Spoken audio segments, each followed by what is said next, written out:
Hey, thank you so much for joining us on the Entrepreneur Dad podcast. So what we're doing today is we're talking to Beau Beard. So Beau is a chiropractor, but he's taken a different path into chiropractics. He was once a commodities broker. He once worked in Florida selling insurance.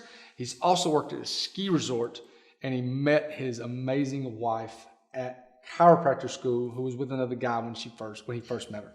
So it's a very interesting story. He's taken all kinds of paths. He even ended up in a city where he knew nobody. So it's a great story. Please listen in on what he has to say about all the things that he's done in his life.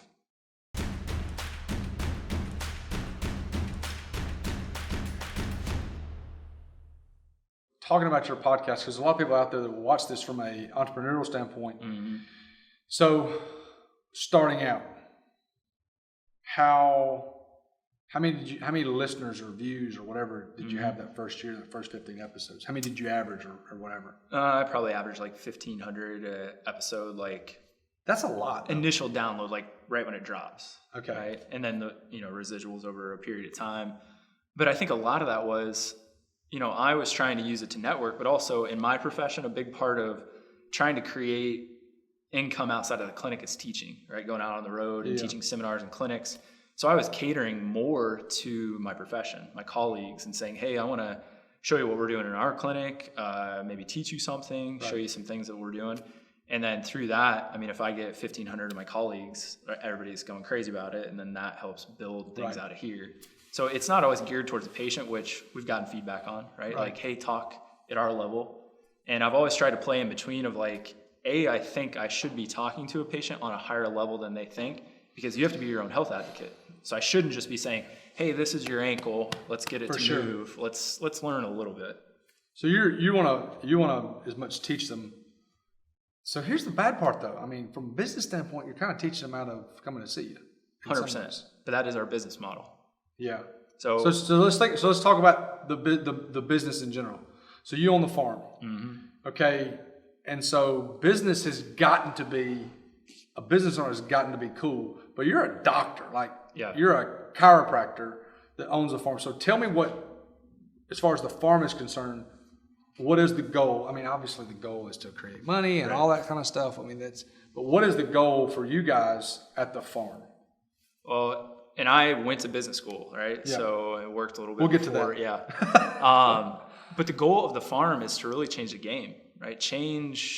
Be a change agent within the healthcare industry. Right. And what I mean by that is my profession, the chiropractic profession, kind of got a bad rap there for a while, right? My dad used to call them witch doctors. Seriously, we've gotten called that lovingly, maybe a little for sure. But that was but back in the day though, Beau, chiropractors and naturopaths and even homeopathy. That was and I say back in the day, 1800s, early 1900s. Yeah. That was who performed medicine, or who performed. I say medicine. What's the word I'm looking for? Performed health. Yeah, healthcare. Healthcare. Yeah. And then it went through a style where chiropractors were not respected, I think, in some ways. And then now you guys are to me, we don't go to a regular doctor. Yeah. Isn't it funny that you even have to say that? A regular doctor. I agree. You know what I mean? So that connotation, we hear people all the time and they don't understand what they're saying, or I guess catch it, but they'll say, I went to a real doctor yesterday, and you're like, that's interesting. I'm never, yeah. But it's just interesting that we still have that mindset of, I'm not an MD, but I'm still a physician. Absolutely. And I try to play at that level. Like one of my mentors is Dr. Brent Winchester, and he always says, I'm trying to push the limit of what a chiropractor can do. Right. Not in an incredulous way of hey, let's see where I can get, but let's get in the gray. Hey, let's be as good as I can. So if you come in and something's going on, I may not be able to treat, but I know what I can do to help you by referral, give you some info, and kind of just point you in the right direction. So chiropractor, you had an accident in middle school. So we're backing way up. So tell me about that kind of changed the way you thought about things in general. So tell me about the accident in middle school where you were told, hey bro, you're not going to play sports again. You're not going to do anything. So tell me about that. What happened? So I was playing backyard football, actually back school, and best friend jumped on my back, tackled me. My leg went out to the side, weird little freak accident, broke my femur. Okay. I was in the hospital for 2 weeks, had surgery. I still have a titanium rod in my femur and a few screws. And my physical therapy consisted of walking up 3 stairs, walking down 3 stairs, and they said, see you later. And I was told, you'll probably never run. You're definitely going to have a limp, and you shouldn't play contact sports because the risk of secondary injury could result in possible amputation. Wow. Which really freaks your mom out, right? And you're how old at this time? I'm now 35. No, how old were you at the time? At that time, 9. So it's 9 years old. So you haven't gone through puberty, no growth plates, all that weirdo stuff? We're in a very small town. We don't know. My parents don't know any better. I don't know any better. They had to fly a surgeon from Chicago to do my surgery because I was one of the first pediatric patients in the U.S. to have that done. So I get told all this. I have absolutely zero rehab. Well, fast forward to freshman, sophomore year of high school, we start playing football. After a football game, we go back and watch films, and one of my coaches was a hard-nosed ex-Marine, and he goes, Beard, why are you limping? I had no clue that when I was running, I was limping around. And as soon as he said that, I went out the next time, no limp, right? This like instantaneous feedback loop. Well, luckily for me, during that time, a chiropractor moved into my small little town in central Illinois that was a silver medalist in judo in the Olympics. Wow. Just happened to move into Canton, Illinois. Little bitty town.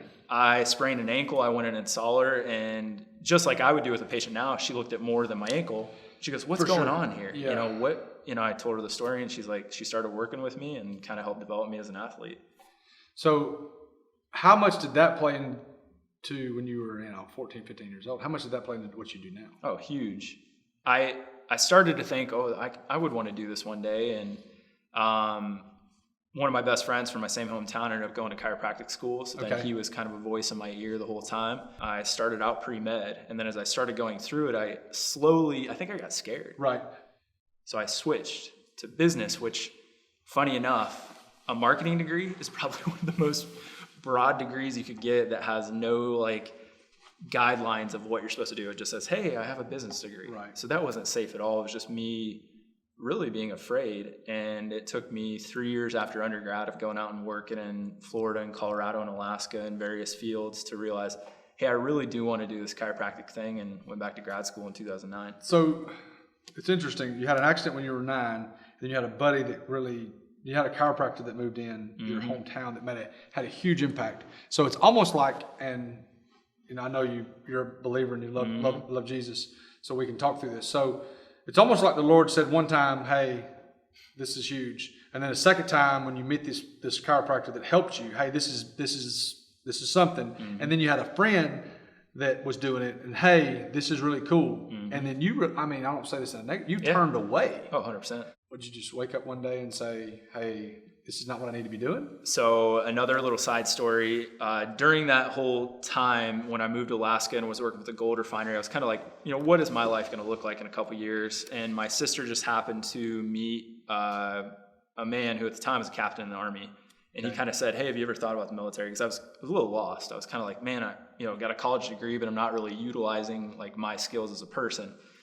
So he goes, if you would ever think about this, I think I could help fast track you into special forces. Because I said, if I'm going to do it, I want to do it all the way. So the funny story and a quick 30-second blurb is I went all the way through this. I got a letter from a 4-star general saying, hey, we'll fast track you. I get into the MEPS, which is your medical entrance exam, and we did a test for colorblindness. I've known I was colorblind since I was 3 or 4. They didn't know. And we get to the last test, and the guy goes, are you colorblind? I go, yeah. And he goes, you're done.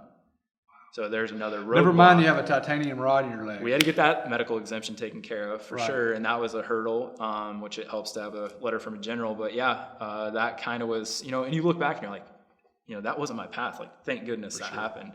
But after that, I was pretty upset about that. And I think I may have called that friend that was practicing chiropractic in South Carolina. I said, I don't know quite what I want to do. How's practice going?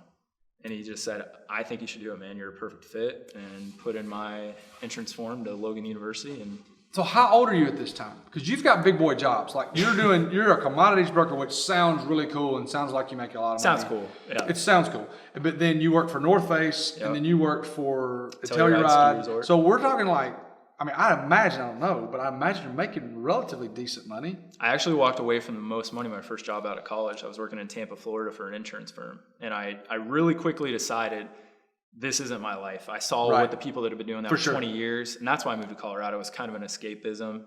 Yeah. And I guess we're finding a consistent theme of me turning away from things, but it ended up back where I should have started in the first place. But yeah, I turned away from all that stuff. And then I did a lot of soul searching during that time. Yeah, for sure. I was just thinking about this the other day of how much of my time in all of those areas, whether it was going into the outdoors in places like Alaska or, moving away from family and friends to kind of do my own thing, was really me trying to figure out who I am.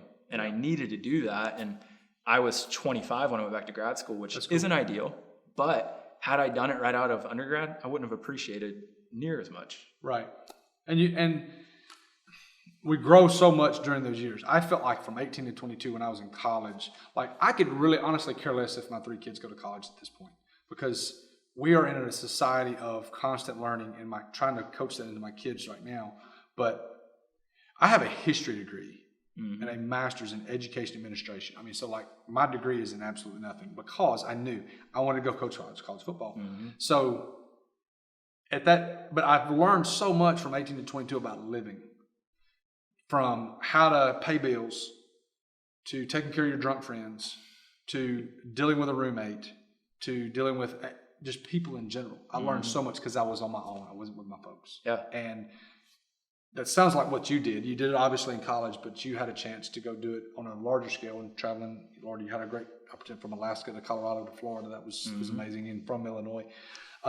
So you're 25 years old and you transition into this chiropractic thing. Okay, so are you married yet? No. Have you ever met your wife at this point? No. Okay. A couple serious girlfriends, but nothing serious. So you're going to go to chiropractic school, and then what from there? So show up to chiropractic school, and so I'm one of not the oldest kids. So I went into chiropractic school at the same time that the recession hit. So it's an interesting time for grad school, because this was like 2008, 08, 09. So there's a lot of people that like secondarily were getting out of careers and going back to school because of the safety net. For sure. So it was a weird time to enter grad school like that. Gotcha. So I wasn't the oldest cat in the field right there. But when I came in, I was also one of the people with the most cash in hand from the jobs I'd had. I had no previous debt. No debt. So I came in kind of free, which was awesome, because I did have some undergrad debt that I paid off and all that. But I came in with a very open mind and a totally different perception of how I was going to attack school. When I went into undergrad, I could care less about school. And I hate to say that. Me too. But I was there to hang out, have fun. Yeah, I wanted to get a degree, but it wasn't about what I was actually learning. It was about just going through, checking the boxes, and getting done.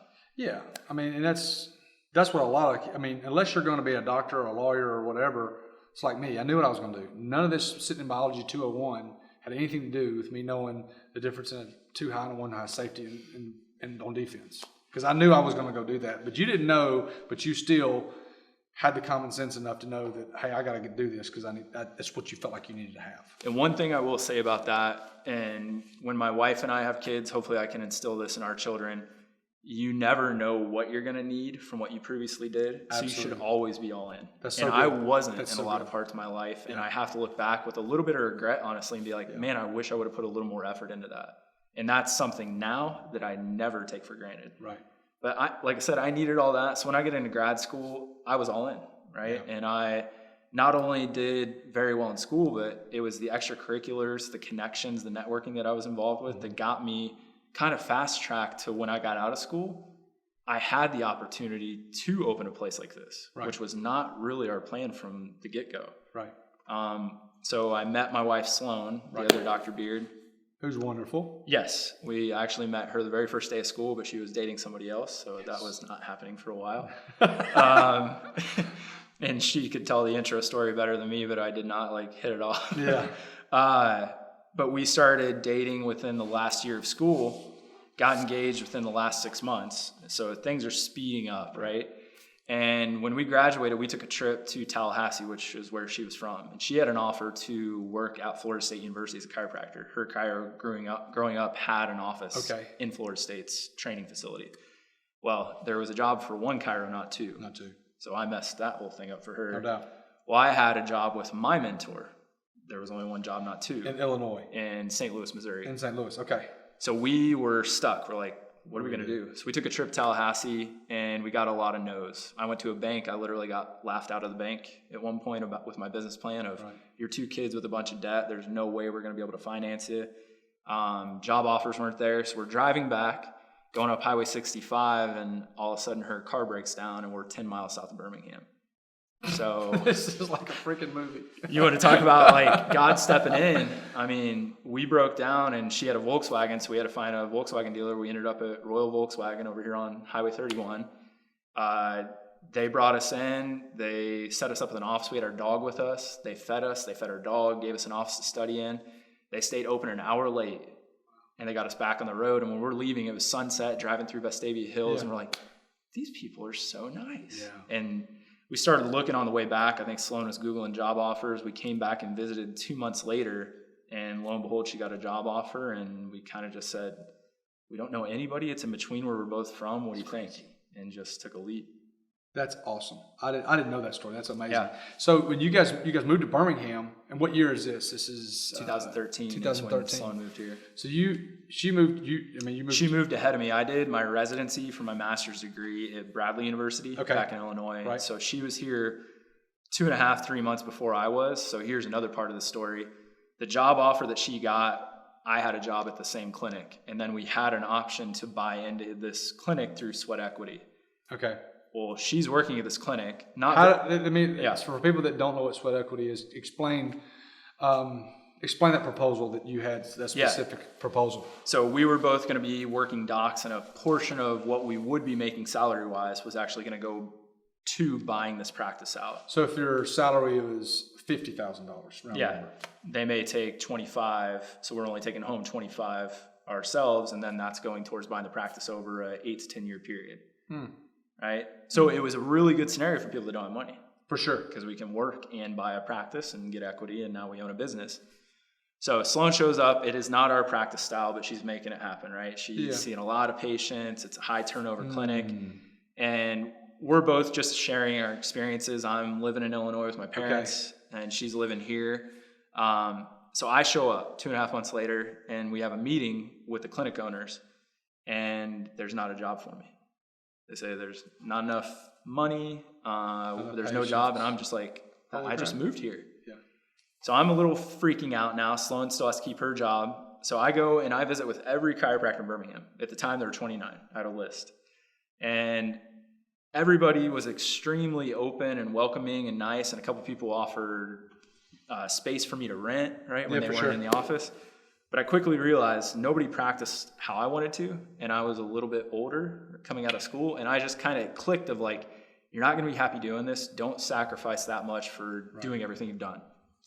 So Sloan came home one night, and we were in a small apartment over here on Highway 280, and I said, I think we're going to have to open our own practice. Okay. And she's like, we can't do that. We have no money. We don't know how. Okay, so let me ask you a question. So anytime you talk about business, there's always a debt question. Mm-hmm. Do you take out debt? Do you not take out debt? Do you grow it slow? Do you go work for somebody, make some money, and then go open your own deal? I mean, so again, borderline forced. Arm twisted into this for sure. Into doing this. Yeah. So tell me, so you have both of you have student loan debt? Oh yeah. A bunch of it? Yeah. Okay. Both of you got student loan debt. You don't have any income coming in, and she's got a little bit. Because she's doing fairly well. She's doing the sweat equity thing. Mm-hmm. So you got a little bit of income, but I mean, like, it's not. The money. There's no money there. So tell me So how'd you do that? So we were banking with a larger bank, and I went to them one day and I just said, hey, can we get a commercial loan? And they kind of ran some numbers, and they come back and they say, we can give you a $10,000 credit line. And to me, that was almost a slap in the face. Well, credit line's a gigantic interest rate too. So yeah. I mean, and I go, what am I supposed to do with that? So they go, that's all we can do. And I was like, okay. So I didn't say no. Right. So, give me the credit line. And then started looking around, and I had a cardboard box much like this in our apartment with a computer on it. And that's we had that and some furniture. And I started going to town, and I wore out the office in our little apartment complex leasing area. I was in there all the time. And I found the Small Business Development Group of Alabama. So this is a non-for-profit backed up by the SBA that helps coach and guide and connect people. and a wonderful guy in there just kind of helped work me through this process of trying to get an SBA loan, which is an excruciating process. Why is it so hard? It's so hard because they're giving money to people with no collateral, no equity anywhere else. Is it the whole thing of like they make it hard to get because if they didn't make it hard to get, because a lot of people quit. Mm-hmm. Like, this is too hard, I'm not going to do it. Yeah. So is that why they make it hard? I think they make it hard because it's such a small pool of money. Gotcha. So they're trying to make sure that you are going to withstand that 5-10 year allotment of the loan and not give up and not, because it's almost less, sure they want to make their money back with interest, right? These are through privately. Business people. Yeah. But I really think it's a good program. They're trying to get people that wouldn't otherwise be able to start a business to start one. Would you recommend, because there's somebody out there watching this right now that either knows somebody that wants to start their own business or is trying to start their own business, would you recommend that method of capital? I think your first option is always personal investors for a lot of reasons. Really? I would 100% say that. For a couple reasons. I think if I went to somebody I personally knew, I'm going to be way more on the hook than a bank that I could almost hang it up and say, hey, I'm going to file bankruptcy. No big deal. Gotcha. No way I'm doing that to my mom or dad or a friend or, an acquaintance. We didn't have that option. So we had to go this route. And we did have some family help of people kind of making it look like we had some money in some places, which we got coached on. And that's nothing illegal or wrong. It was just like, hey, you guys have nothing. So we had to use some people to kind of like position us, and I'm so thankful for it. But we got coached through that, and it probably took 2.5 months, and it's just a ton of back and forth paperwork. And so that all started in October of 2013. Okay. We pegged the business to be open by January 25th of 2014. So this is quick. Right. And the business finally opened up on February 14th, 2014. So you go through the whole process, and so your model's a little different. Yeah. We talked about that a little bit earlier. Your model's a little bit different. Did you get any pushback or any negativity from your mentor in St. Louis and anybody else that you had lent, maybe any professors from your college, any negative like, hey, you can't do that? So no negative input. A lot of people voiced their concern, parents, and obviously that's their job. Listen, my dad freaked out when he was coaching, so I get it. Yeah. You sure you won't do that, son?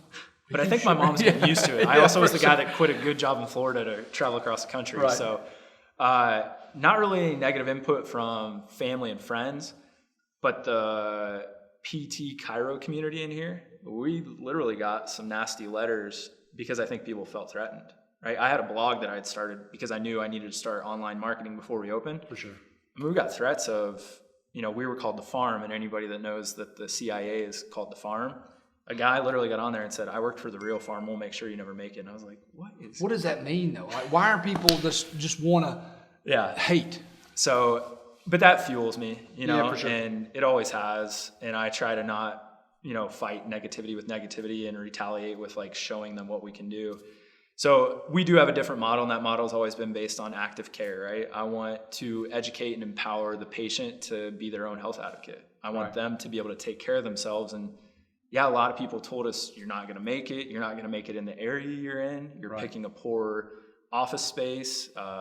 You don't know how to run a business. Yeah. I mean, we heard it all. But for whatever reason, and to this day, I don't know why, I never had a single doubt. I've doubted myself on a lot of stuff, numerous things. Yeah. I've skydived a couple times. I doubted myself every time, which is in a freaking plane. But for this, there was never an inkling of doubt. I've had more doubt after 2 years of practice of like, man, am I doing stuff right? Should I do this? But going into it, there was nothing. What do you contribute that to?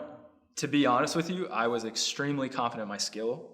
And I think just if I was a chef. Okay, skill as a chiropractor or skill as a marketer? Because here's the thing.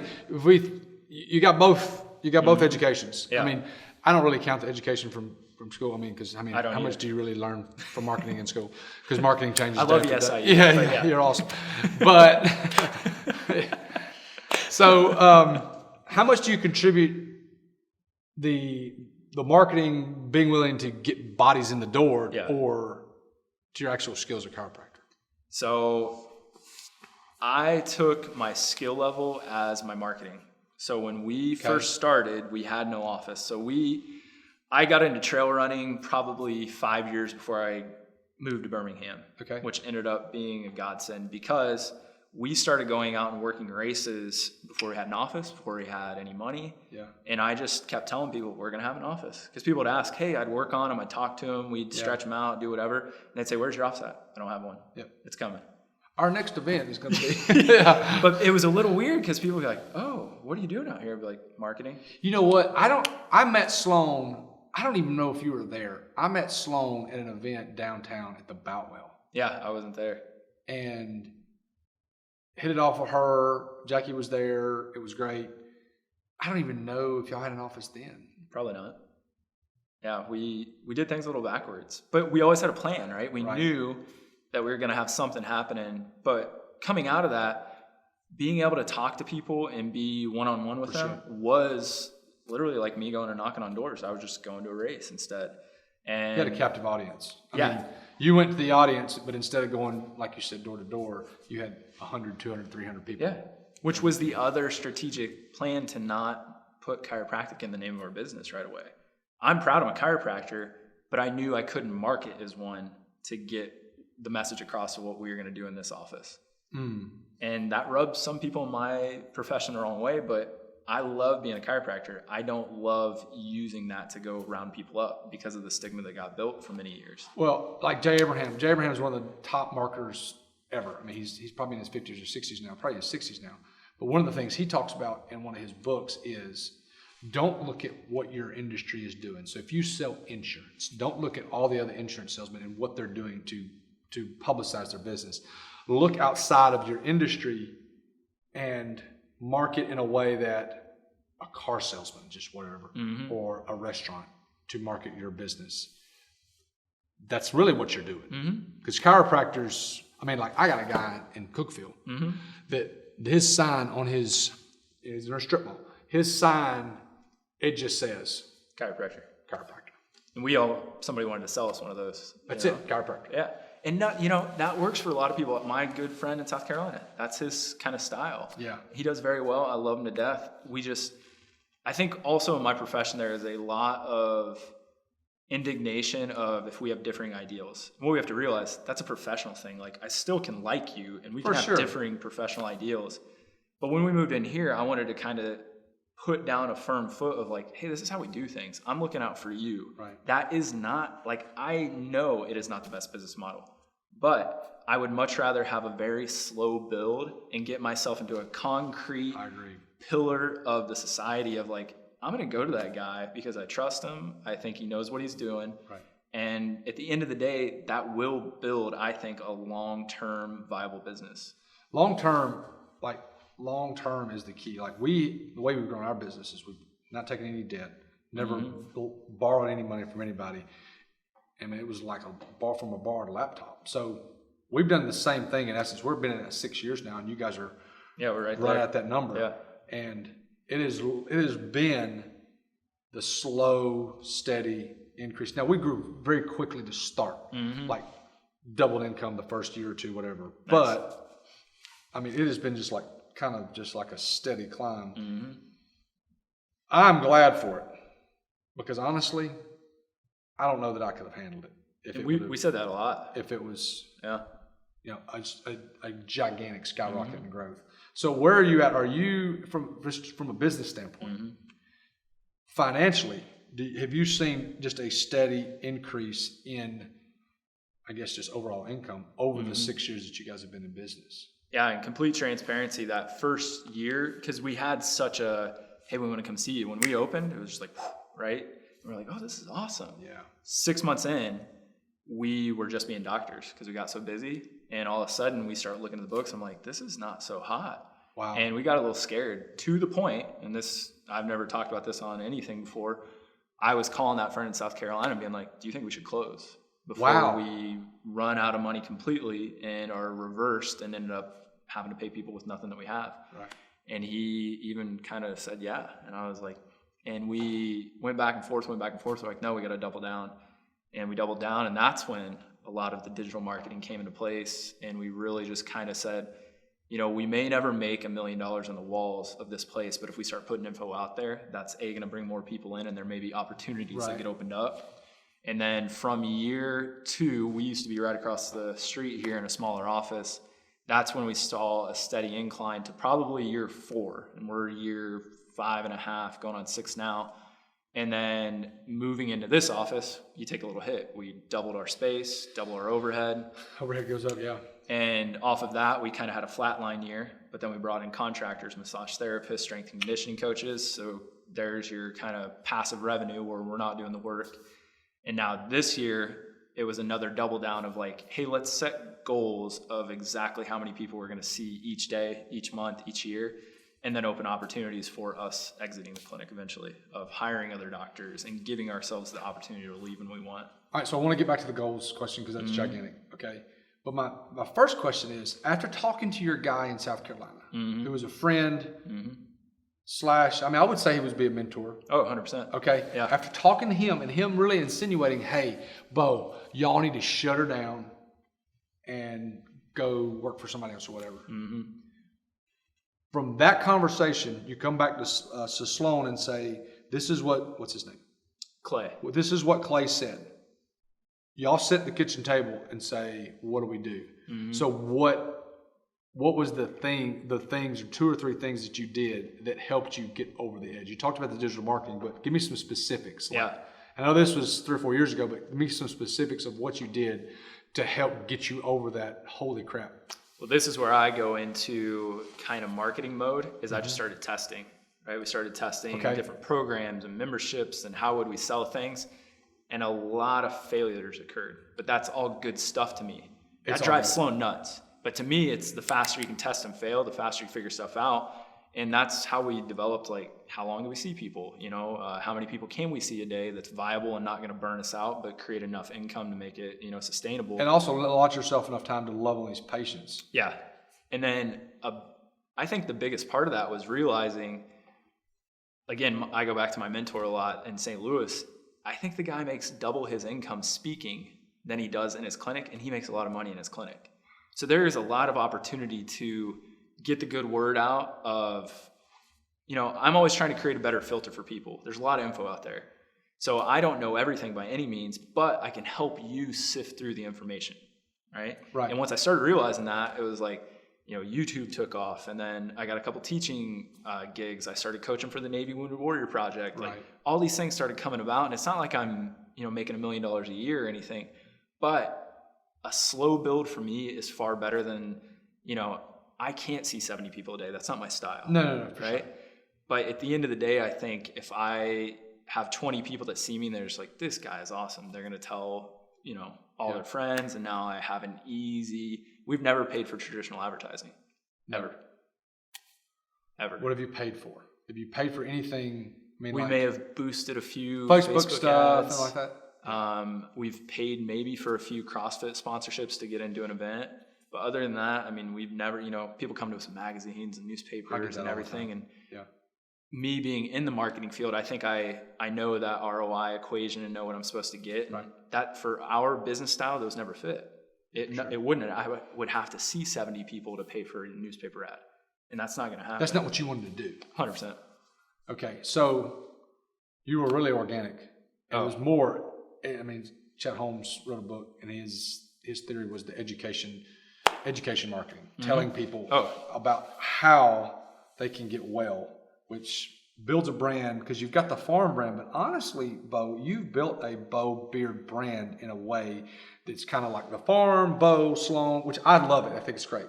Which has been a conversation numerous times. Yeah, for sure. I know it's got to be. You've been too intentional about it for it not to have happened. It's not, but it's not like gaudy and I would never call it, even though I don't think self-promotion is a bad thing. Because you're not promoting Beau as an amazing person. You're promoting Beau. I've got good information that can help you. Like, because the bulk of the time you're not trying to sell anything. You're trying to tell people this good information. And for me, that's a lot of what I do. These are the things that we think you should do.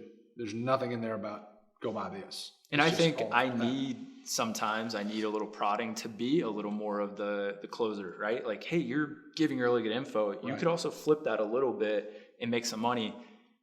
But I also, that first job that I said I quit in Tampa, Florida, I started out inside sales for an insurance brokerage firm, and I killed it. Yeah. I mean, I hated being on the phone, absolutely hated it, but I wanted to make money. For sure. And I just killed it, made all my calls, made sales. I became a regional manager, was traveling all over. And then I quickly realized, like, okay, I really like being stable in my financial household, but I do not like being driven by finances. Yeah, I get it. And as soon as I figured that out, I was like, what do you really want to do? Right. And that's what I ask myself every day. If I'm coming in here and I look at patients like a dollar sign or a book that I want to write as money, that changes the whole perspective on what I'm doing. Absolutely. You've got to be able to give first, and I feel like that's what you're doing. Yeah. So talk about those goals. You'd set some goals. Yeah. So give me an example of what some of those goals were. And some of it's kind of embarrassing, but be an open book. We got to a point where we said, we're doing so much stuff, we're talking, and we kind of got a little like, I don't need to see that many people. So like, wait a minute, do you see how many gaps are in our schedule where we're just kind of like, yeah, we're working, but are we really computer maximizing? Work. Yeah. So all we said is, if we saw 6 more people a day, for an average number of days per month, right, working wise, that equals $200,000 gross income extra. So 6 more people between the two of you, or 6 more for Beau and 6 more for Sloan? 6 more total. 3 more people per person. Okay, that's a lot. Yeah. It's a lot of people. I mean, that's a lot of money for a lot of money, sounds like not a whole lot more work. Yeah. And that's why we had to kind of be like, are we being lazy? You had to ask yourself that question. That's hard. And I'm being completely honest. And I said, you know what? I think we were so focused on building those outside opportunities that we forgot that this is our main source of income. And once we realized that, we set, hey, we've got to see 21 people a day. And then we set also incentives for our staff. You need to get us 21 people a day consistently. And I'll make sure that we, reward you for that. But I never realized something about my wife is she would be a sales killer. She started putting tallies up on the whiteboard back there. I've got to see this many people. She was never doing that before. Right. And she was getting very burnt out, and I don't want to see that many people. I feel like I'm not a good doctor if I see too many people. But all of a sudden it was like, I only have to see this many people for that much money. And all of a sudden it was just like flip a switch. Wow. Where did you come up with a number? Just looking at the books and looked at what we could do. So I had to look at like a year's worth of time and say, okay, if we're traveling this much, we have this many work days in a year, right? Okay. I have this many half-hour and hour slots in a day. What would be feasible to do? It's numbers. Yeah. It's all it was. And just broke it down. And then we use an average patient visit average cost, which for us is like $85. Reverse engineered that and say, hey, that equals this much money. What did you do to go get the 6 more then? So like you talk about you never paid anything, you never did anything. So what did you do to increase to get 6 more people per day? Started selling. So that's when, we send out, like if you're a new patient, I'll take you through the process. You come in, your first visit's an hour. You're going to leave within the next 2 days. You're going to get a letter that says, thank you for coming in. It explains our referral rewards. We give you a little bit of money if you refer somebody in off your next visit, right? It's just, hey, it's a little cycle. We've always sent that out, and that was kind of, oh, cool. We let people know. Well, now I'm really asking people like, hey, do you know anybody else that's like dealing with the same thing that you are? And I'm also very much more vocal. I think I was guilty in the beginning of my career of wanting to get people out of here extremely too fast.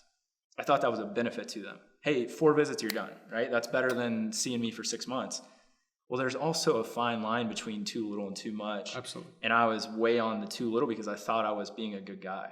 Well, what I ended up seeing was people were not getting better all the way, even though I did all the way.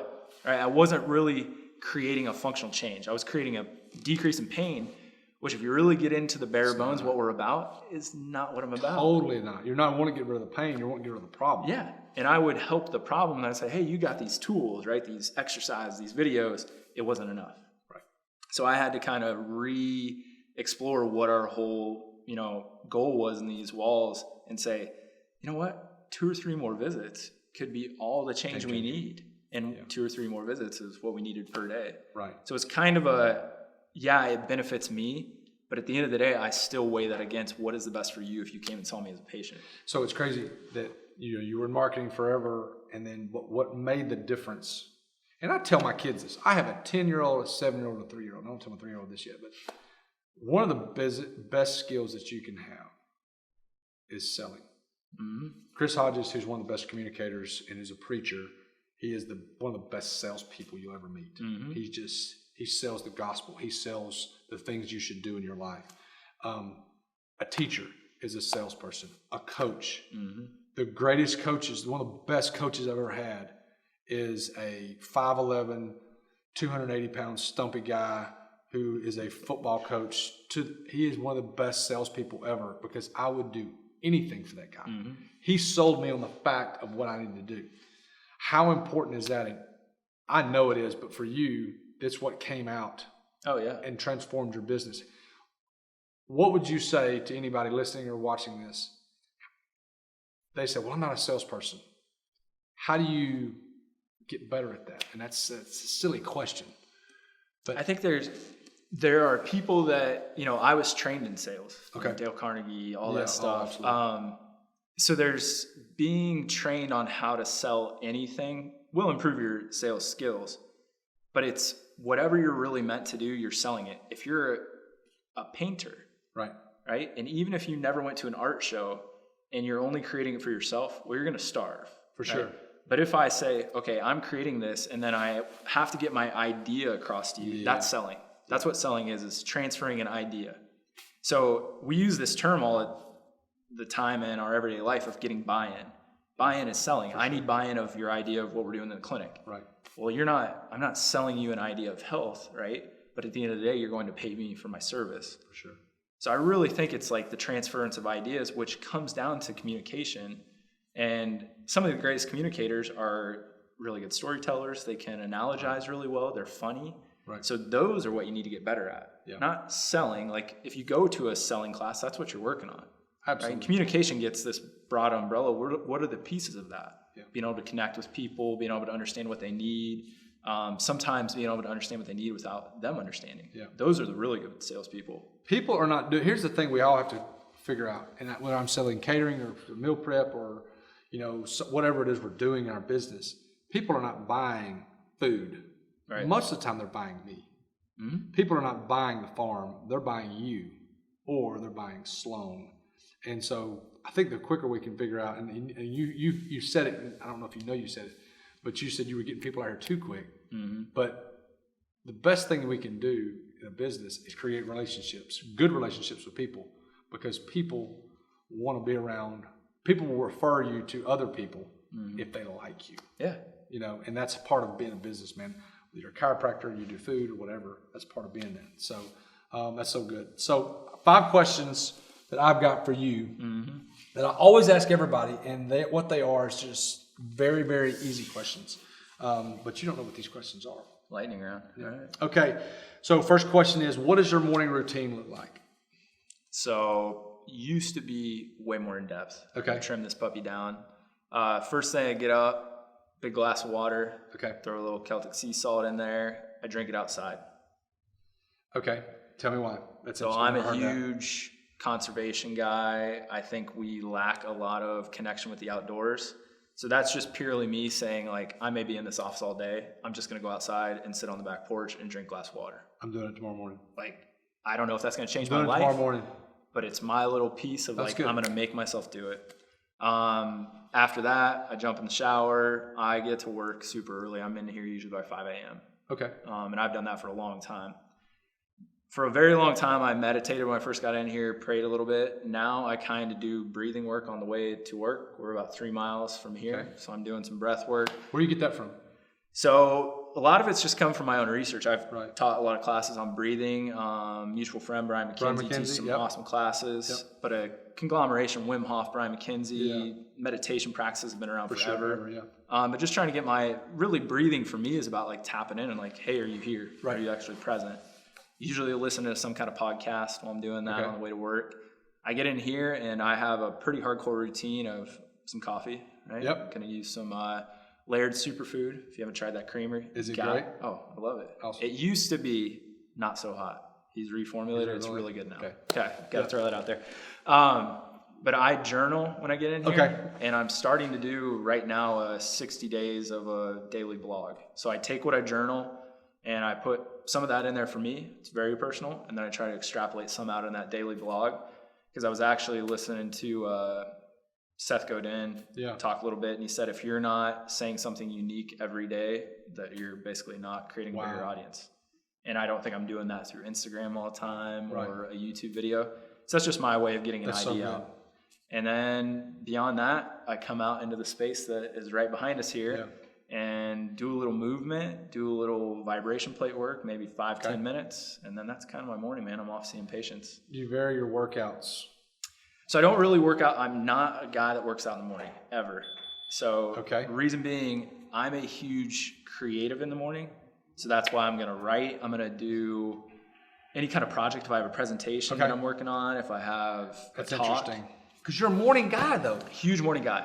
And I think it comes from sports. I always had to wake up and go to weights, go to conditioning. And I think when I didn't have to, I was like, that's my time. I love like, after this talk, I'm going to go trail run. Right. I'm in 105 degree heat we're living in. But I like working out at night because it's like a cap. So in the evening, I get done, I take a shower, and I know I've done my work in the morning. Yep. I did my physical work at night, take a shower. It's time for, dinner, hanging out with my wife, chilling out a little bit. Okay. Transition. What's a day of eating look like? So I'm not a big breakfast guy. Whether you want to call that intermittent fasting or not, I never have been. So I skip breakfast. Zero. Coffee, a little bit of layered, which has a little caloric content. Probably not going to break a fast. Right. Lunch, pretty simple. Meal fit a lot of the times. But yeah, more protein than anything, heavy veggies. And then I would say that I kind of back in carb load. So as I go through the day, I'm going to add a little more carbs, which can help with sleep and hormone regulation at night. And I hate to admit it, I have a sweet tooth. Yeah. So like I'm trying to tame that as healthy as I can after dinner. Right. So dark chocolate, something that we're going to make like some sort of avocado chocolate mousse or something like that. So that's kind of a typical day. Like I'm pretty boring and I always have been. Like same thing I could eat it every day. I don't need a ton of variety. But here's the thing though, Beau. If you look at successful people and people that are like next level, and I'm not talking about the guy that makes a lot of money. I'm talking about like the consistently successful long-term, the Nick Sabans of the world, the Zuckerbergs, the Steve Jobs when he was alive, eat the same thing within 2 or 3 things. Wear the same thing within 2 or 3 things. Because I'm telling you something, it takes calories to make decisions. Yeah. It takes calories to make decisions. So you've seen a lot of success. So a lot of successful people do the same things all the time. And that's the way I'm like, wake up at the same time every day, same morning routine, same variance of foods every day. And so, I totally agree. So next question. Reducing your bandwidth. Don't put yourself out there with 1,000 decisions. Like take them down, and then the critical ones, you're fully present for. You got your energy. Yeah. So reading. You talked about reading earlier. What's your favorite book of all time? Oh my goodness. Favorite book. It's kind of cliche, but it really is one of my favorites. The Alchemist. You can't say the Bible. Okay, I was going to say. You can't say the Bible. I forgot to say that. The Alchemist is up there, man. Really? Yeah. I've not read that. I've heard it's amazing. I know. I hear it's amazing. Dude, I'll give you my copy. It's just, it's fiction, but I think fiction is missing in our lives nowadays. We don't get enough storytelling, which if you want to go back to sales, is going to help a lot of stuff. But The Alchemist is a great book just because it's a story about making your life what you want it, right? That's not, that's hidden behind this kind of whimsical story. But I'm a huge kind of on the low sci-fi kind of fantasy nerd. Like I like stories that are so unrealistic or so out there that they can't happen because I love the imagination behind that creative process. Right. Okay. What are you reading right now? Right now, I'm reading a lot of stuff. I'm reading The Last American Man, which is a really interesting story about a guy named Eustace Conway that has lived off the land. He owns 1,000 acres in North Carolina called Turtle Island. Wow. He holds kind of these little camps for adults and kids. And I read about 20 books at once. How many? About 20. So I'm hopping around. I got reading ADD. Yeah. So what else we got? 20? Yeah. So Kindle was the best and worst gift I was ever given. Yeah. So I still like paperback books. I was going to say, I'm like Last American Man is paperback. A patient actually gave me that on, she thought I'd like it, and she was spot on. Right. But on my Kindle, I mean, it's The Sixth Mass Extinction is on there that I'm getting after right now. I think it's the title. Kelly Starrett was telling me the story about every human being that ever lived. Wow. I like stories about conservation, human performance, the environment. Kind of anything. Do you keep a fiction or two going all the time? Or yeah, no? That's kind of like the end of the night. So I can't, if I sit down and try to read like something about gait and biomechanics, I'm out, right? So if I do that in the morning, that'll work really well for me. That's good. That's real good advice. So I got a buddy that's trying to be a PT in Nashville, and he did some kind of paper or study or whatever on sleep. One of the things he talked about was make yourself 10 minutes before you go to bed, literally sit in bed, read, light out, go to bed.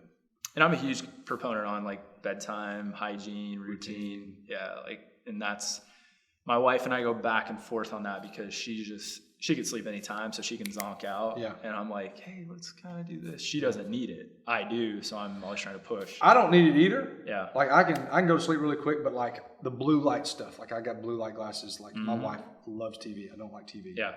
And so I've been wearing them, watching TV with her and those things like that. And so I'm trying to morph into getting into the routine a little bit more. And I'd rather go to bed early too. Like I'm in bed I'm probably asleep by 10 every night.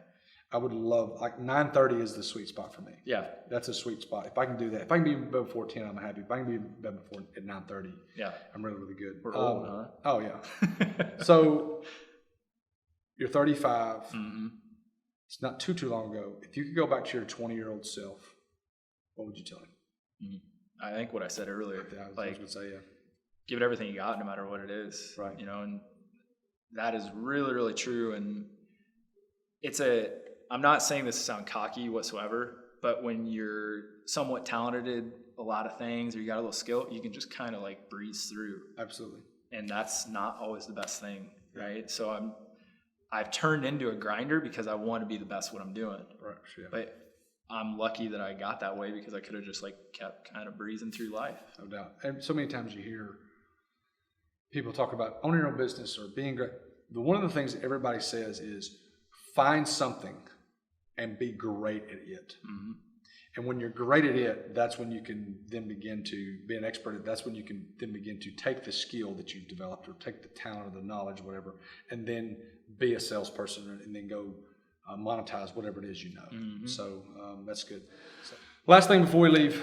So you've got multiple into the trail running.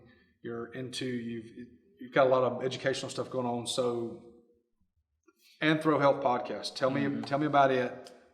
Where people can go to hear it. Any websites, anything like that. But tell me specifically about what you're doing there and what your goal is there. Yeah. So AnthroHealth, obviously it's in the name, right? Human health. Yep. And I'm trying to get experts within the health field and the environmental conservation field. And I'm trying to blend those two together because my mission, my large mission would be that we are becoming grossly disconnected from the outside natural world, which there really is not a disconnect whatsoever. We create that disconnect. Right, absolutely. And I think if we realize that and we live a little more true to our kind of natural self, we'd have a lot less of the healthcare issues that we face. People would spend a lot less time in my office. Right. So I try to bring on experts and almost extract the information into the other field, right? So if I bring on somebody that's a chiro, we may not talk about chiropractic. We may talk about, what they do for hobbies, how they enjoy the outdoor world, right? If I bring on an environmental expert, I may say, what do you do to take care of your health? Right. And try to show people like the people that are the best in their field are taking care of themselves as a whole person. They're not just all in on this thing and then everything else is just kind of a byproduct. That's awesome. Good. Hey guys, so Beau is absolutely amazing. We talked about him being a commodities broker, to marrying Sloan, to being a chiropractor, to moving to a town that he had no idea what was in Birmingham, who was in Birmingham, nothing at all. But what we learned is that he has a tremendous amount of faith, number one, not only in his beliefs in God, but also in his skill. And it takes a lot to trust your skill. We're in a world where there's a lot of depression and things like that going on. And what Beau has demonstrated throughout his life, and he has lived it to the highest, is that he is willing to stop, change direction, and go and explore and go and do what he feels led to do. Been a lot of people in his life to say, no, you can't do this, or no, you shouldn't do this. But he's done it anyway, and he's proven to be an amazing success in a town that where he didn't know anybody 5 or 6 years ago.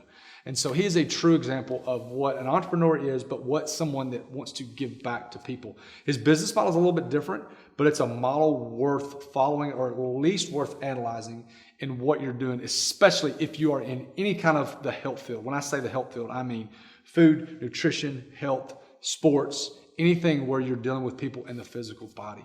So go to the AnthroHealth podcast, go to his website at the farm, and check out what he's doing. He's doing amazing things. He's all over social media. We're going to put those links down here on the video. But also, if you have any questions, please email me, info@mealfit.co, and I will connect you with him. He's an amazing guy who we send our family to. And so check out Beau Beard any way that you can. Please subscribe to our YouTube channel, Entrepreneur Dad, and then also our podcast. And we are all over social media, and those links are below as well. So thank you so much, guys. We look forward to serving you in the future.